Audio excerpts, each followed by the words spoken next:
Robbie K back with yet another movie review, and this one's going to go out of the more adult live action into the animated features that kind of plague our theater left and right. And plague is a strong word, but hey, they come crawling in left and right every weekend.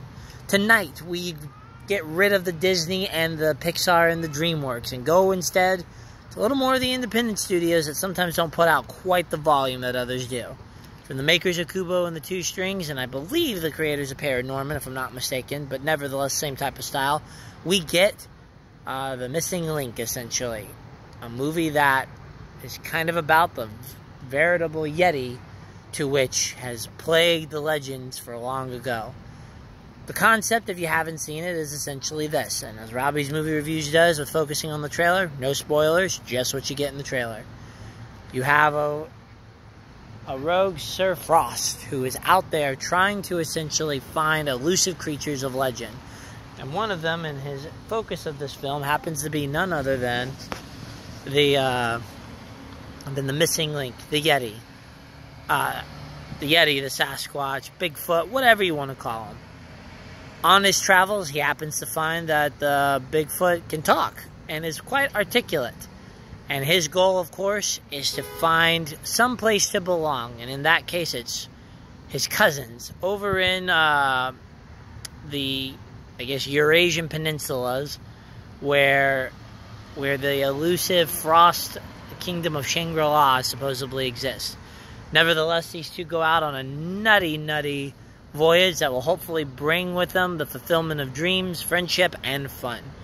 Robbie K's Movie Reviews looking at, again, Missing Link. And as you've known, we go kind of with the first quick and dirty review. Missing Link is cute. It's perfect for kids of all ages and those at young at heart. Utilizing, again, a feature that I absolutely love, and seeing a combination of computer animation with live action stills of a very cartoony world. It's a great display of what humans are capable of drawing up in terms of art of the artist's land.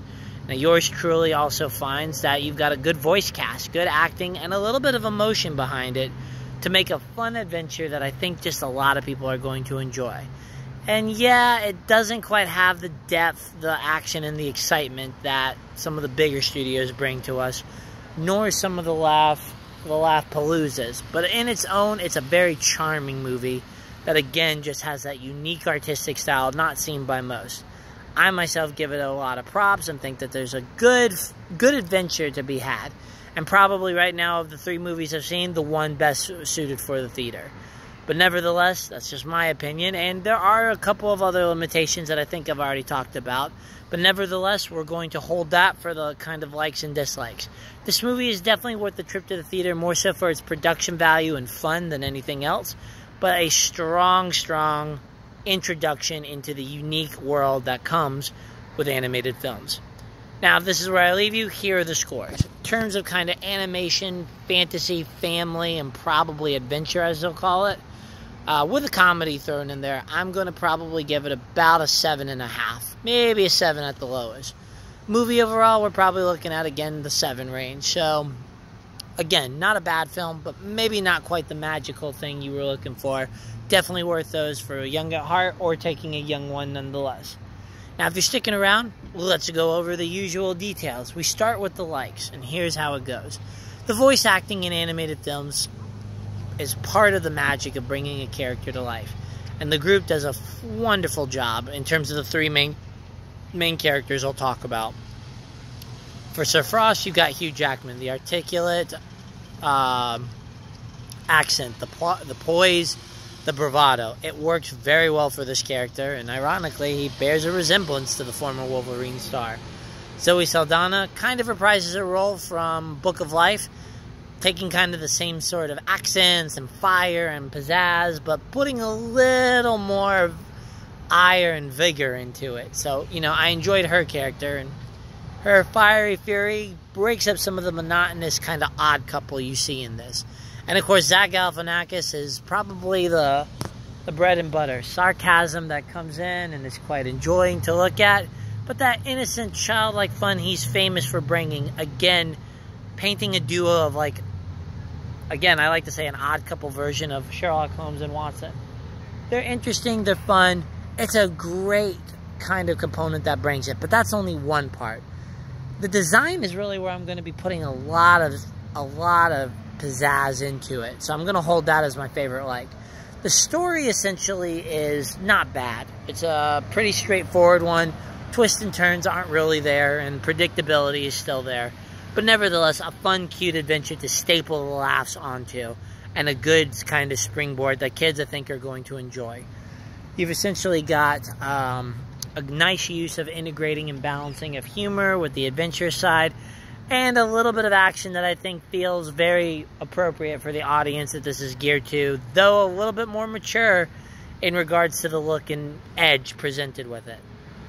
But outside of that, yours truly absolutely loves, again, the art style, and I think that's what's going to get a lot of the likes.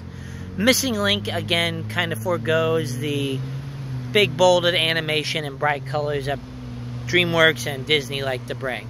And although it is colorful, it's a calmer color, focusing more on the texture and the patterns, with animation that is fluid but yet different in itself. That originality, I think, is what's going to impress a lot of people who appreciate that kind of concept in terms of just the design and their look at character development. Now, you might be saying, I've already seen this in terms of a couple of other movies they made. And technically, you'd be right. But if you want kind of a, not necessarily a fresh story, but a fresh movie to just appreciate it, to see other countries and a realistic world kind of brought into this kind of art style, then that's what this movie is going to do very well in. Sound editing is great, kind of adds more to the fun and mayhem, and the way that the odd couple just interacts with the third member, just really going with it. It's just a dynamic entry into the animated film. Perfect? No, not even close, because that's where the dislikes come in. In terms of the dislikes, some of the things about this are, it's a little simplistic at times. Very much geared towards seeing the travel of this great global spanning hopping adventure reduced to just very quick montages that involve maps. And I think it's the fact that they were trying to get out of there with, I believe it was less than an hour and a half, probably is what limits some more of the adventure of this movie. The jokes are there. I think they've got some clever in there, but a lot of slapstick humor that kids are going to love. And for the intended audience and young at heart, it's going to work. But if you're looking for a little more bite, a little more pizzazz in terms of it, well, that's where a limitation was for me, in terms of just kind of integrating a little more fun components into it.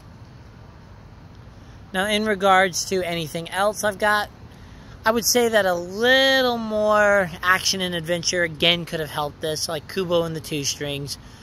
Putting those Guardians in impasses a little more probably would have been the deal, and added a little more excitement to a movie that's kind of narrow and on the down low. And I would say, outside of that, it's about all I've really got in terms of the fact that it's just missing that big budget production in terms of the magic that some of those other stories can do. And again, all the elements that we just talked about, I think, are what are missing in it.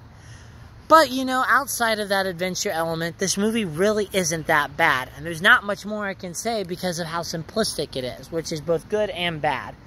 But if you appreciate the art style, like the Zach Galifianakis comedy and this new age kind of representation of a classic unlikable duo, and by unlikable combination as opposed to not liking them, but an unlikely. That's the word I'm looking for, and my apologies for messing that up. But nevertheless, this unlikely duo will capture your heart, and the messages that come with it are sweet and endearing.